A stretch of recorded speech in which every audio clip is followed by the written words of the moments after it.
কয়েক লহমায় সব বদলে যাচ্ছে, তাই না? সব কিছু কেমন সুন্দর সাজানো গোছানো মনে হচ্ছে না? কিন্তু বিশ্বাস করো, যতটা সহজসাধ্য মনে হচ্ছে না এই সুন্দর সাজানো গোছানো সংসারটা, ততটাও কিন্তু মানে সহজসাধ্য নয়। এটা বিশাল একটা কঠিন ব্যাপার বলতে পারো। আমার শাশুড়ি মায়ের জীবনের 30 বছরের কর্মফল, এমনকি তার স্বপ্ন। হ্যাঁ, প্রত্যেকটা মেয়ে যেটা স্বপ্ন দেখে তার একটা সুন্দর সাজানো গোছানো সংসার হবে, স্বামীর হাতে হাত রেখে কাঁধে কাঁধ মিলিয়ে সারাটা জীবন কাটাবে। কিন্তু আমার শাশুড়ি মাকে সেটা একা করতে হয়েছে। কেন কি, আমার শ্বশুরমশাই বহুত বছর আগে আমার শাশুড়ি মাকে একা করে দিয়ে চলে গেছিলো। কিন্তু কি জানো তো, উনি চলে গেল, উনার কর্মজীবনটা দিয়ে গেছিলো বলে আজকে তিনি সেই স্বপ্নটা দেখেছে এবং সেই স্বপ্নটা পূরণ করার সাধ্য সামর্থ্য রেখেছে। আর সত্যি কথা বলতে উনার সাথে সাথে এই জিনিসটা আমারও হয়েছে, আমারও পূরণ হয়েছে। প্রত্যেকটা মেয়ে তো চায় একটা সাজানো সুন্দর সংসার, সেটা আমার শাশুড়ি মার দ্বারা আমারও হয়েছে। আর এই জিনিসটা বিশ্বাস করো ভাই রে ভাই, কিছু মানুষের এত জ্বলে এত ফাটে বলার মতো না। আর বিশ্বাস করো, সাথে আমার কোনো মাথা ব্যথা নেই। তাদের জায়গায় যদি আমি থাকতাম হয়তো আমিও এরকমই ভাবতাম। মানে তাদের চিন্তাধারা এরকম, এই বাড়ির বউ মানে না, আহা তাদের কি আরাম, মানে যখন খুশি ওঠে যখন খুশি ঘুমায়, রান্নার কোনো কারবার নেই। ও শাশুড়ি মা সকালেও ওঠে, রান্নাবান্নাও করে, অফিসও করে, বাসি কাজও সারে, সবও শাশুড়ি মা করে। এই জিনিসগুলো তারা ভাবে। সত্যি কথা বলতে কি বলো তো, দূর থেকে কাশবন দেখতে ভালোই লাগে, সামনে আসলে বোঝা যায় যে কত ধানে কত চাল। হ্যাঁ, যে জগতে একটা বাবা মা তার ছেলে মেয়েকে মানে বিনা স্বার্থে ভালোবাসতে পারে না, সেই জগতে আমার শাশুড়ি মা বা আমার শ্বশুরবাড়ির লোক যেই হোক, শাশুড়ি বর ননদ যারাই হোক, বিনা স্বার্থে আমাকে তারা এত ভালোবাসবে, এতটা মাথায় করে রাখবে। আমি যখন খুশি ঘুমাবো, যখন খুশি উঠবো, তাও তারা আমাকে কোনো কিছু বলবে না, মাথায় করে নিয়ে নাচবে, কোনো দিনই না।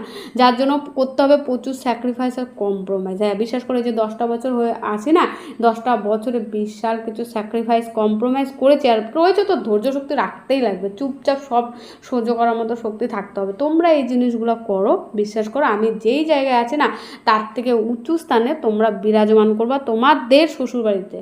শুধু বললে হয় না, করে দেখানোর মতো শক্তি আর ধৈর্য থাকতে লাগে। ওই দূর থেকে বললাম যে ও এরকম আছে সে সেরকম আছে, আমার কপালে এটা নেই, এরকম করলে হবে না। তোমরা ভাই সব কিছুকে নিজের করে নেবা, 2 দিনের বৈরাগী ভাতরে বলবা অন্য, আর চুন থেকে পান থেকে চুন খেসলেই চিল্লাবা, তাতে তোমাদের কিছুই হবে না। বহুত কিছু পাওয়ার জন্য বহুত কিছু হারাতেও হয়, তাহলেও মানুষ পায়, না হলে কিন্তু পায় না। যাই হোক, আমার এত জ্ঞান দিয়ে লাভ নেই, আমি কোনো জ্ঞানদা দিদি দাদা হইতেও চাই না, আর কারো সংসার নিয়ে আমার কোনো মাথা ব্যথাও নেই। আমি শুধু এইটুকুই বোঝাতে চাই, আজকে এই জায়গাটায় না আমি হুট করে আসিনি। আজকে এই বাড়িতে যদি একটু ছোট্ট মোটো কোনো কাজ হয় আমাকে জিজ্ঞেস করে, কিন্তু আমি না থাকলে আমি মানে আসার পর সেটা জিজ্ঞেস করে করা হয়। তো এই জায়গাটায় যে আসতে পারছি না, সেটা আমার শাশুড়ির বিশ্বাস। হ্যাঁ, বিয়ের পরের দিন থেকেই বা আজ পর্যন্ত এখনও আমি কোনো দিন আমার শাশুড়ি মাকে ফিল করাইনি যে এই সংসারটা আমার, এটা আমার অধিকার। আমি বুঝিয়েছি তোমার সংসার তোমারই থাকবে, এই জায়গাটা আমার একটা স্থান রয়েছে, সেই স্থানটা নিয়ে আমি শুধু এই সংসারটাকে সাজায় গুছায় রাখতে চাই, ব্যাস।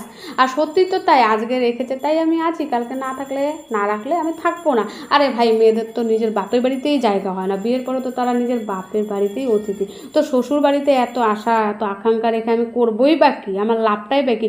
আমার আজকে বিয়ে হলো, এই সংসার আমার, এই ঘর আমার, রান্নাঘর আমার, হেন আমার তেন আমার, তোমার পোলা আমার এগুলো করে লাভ কি ভাই? যার যেটা জিনিস তারই থাকুক, আমি যতদিন আছি সেটাকে সাজায় গুছায় রাখতে পারলে রাখবো, যতটা পারি চেষ্টা করবো, ব্যাস এইটুকু। এর থেকে বেশি আমার কোনো আকাঙ্ক্ষা ছিল না, আর থাকবেও না। আর ছিল না বলেই হয়তো আজকে আমি এই জায়গাটায় আসতে পেরেছি। আর তোমাদের আশীর্বাদে আমি আরও ভালো থাকবো, আর এইভাবেই সারাটা জীবন কাটিয়ে যাব। চেষ্টা করব যেন আমার মনে ওরকম কোনো বড় কোনো চাহিদা না থাকে যেটা দেখে লোকের প্রবলেম হয়, আমার কাছের মানুষের অসুবিধা হয়।